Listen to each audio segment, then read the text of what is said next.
Have you ever wondered about how the Underground Railroad quote code was done? Did you still have questions after you read the book Hidden in Plain View? Well, I'm Teresa Kemp, the director of South Carolina Wilds Heritage Center, and I own the Underground Railroad Secret Quilt Code exhibit and museum collections. My website is plantationquilts.com, and I hope you will visit. I wanted to tell you about the book that follows up Jacqueline Tobin and Raymond Dobard's, done by Doubleday and Random House, Hidden in Plain View. My book, Keeper of the Fire, an Igbo metalsmith from Oka, details my family lineage back to 948 BC in West Africa, kidnapped, brought to America for slavery, bringing the secret of the quilt code, the quilt patterns cut into the bodies of the people, wearing them on their breast, their face, the fan pattern, on their shoulders, both male and female. So I have the textiles, I have the photos out of the British archives and the French, the Dutch. There are 33 countries of archives, libraries, and museums visited by my family over the centuries, 7 generations of documents passed down through my family. It is a source book.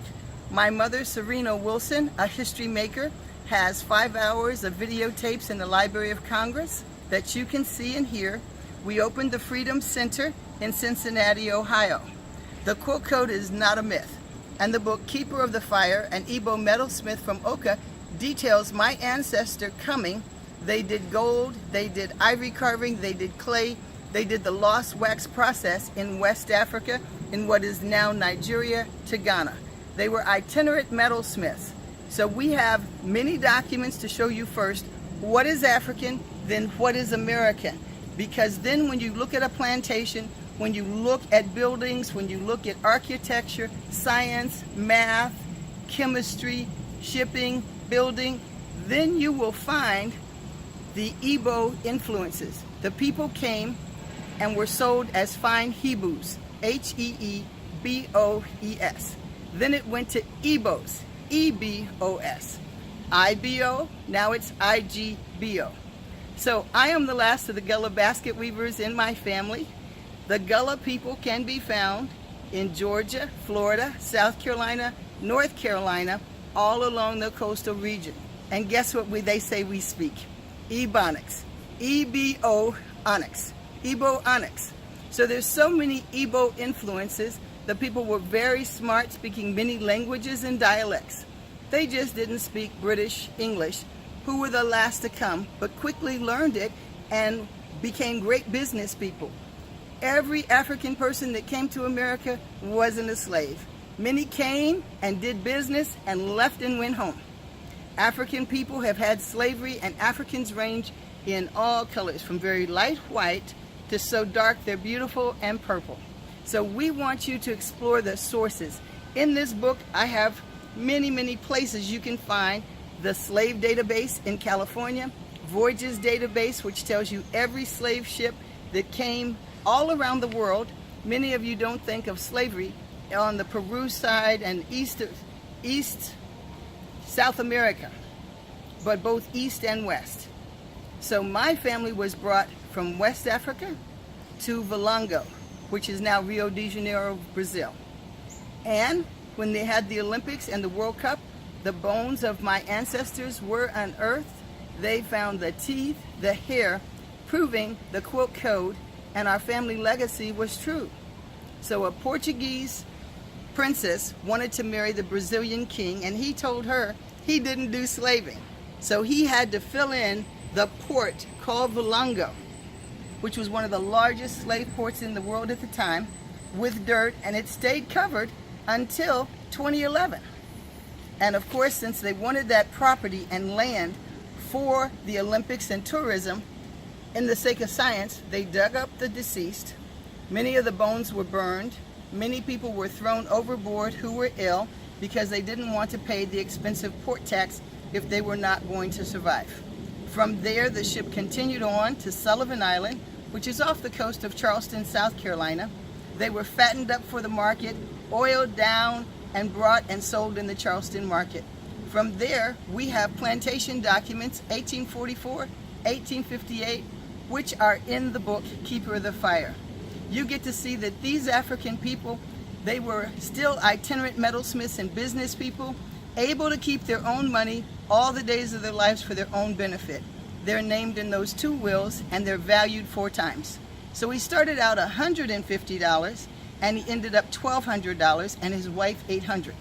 In the second will, 1858, when he was willed to Dr. Joseph Richards' wife and kids, but in no way attached to his debts.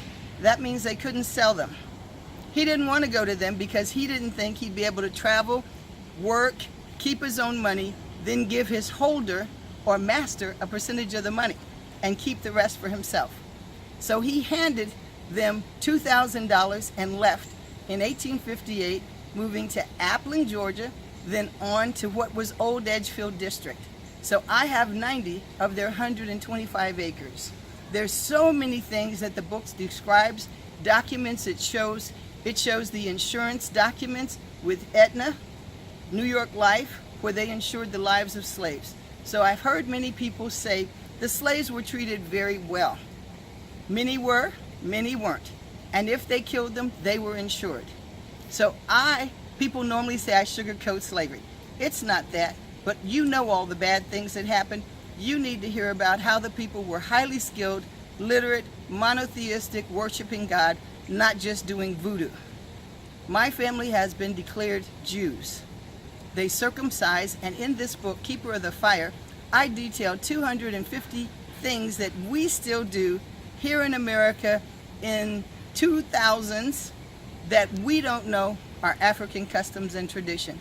I'm sure you do the same thing.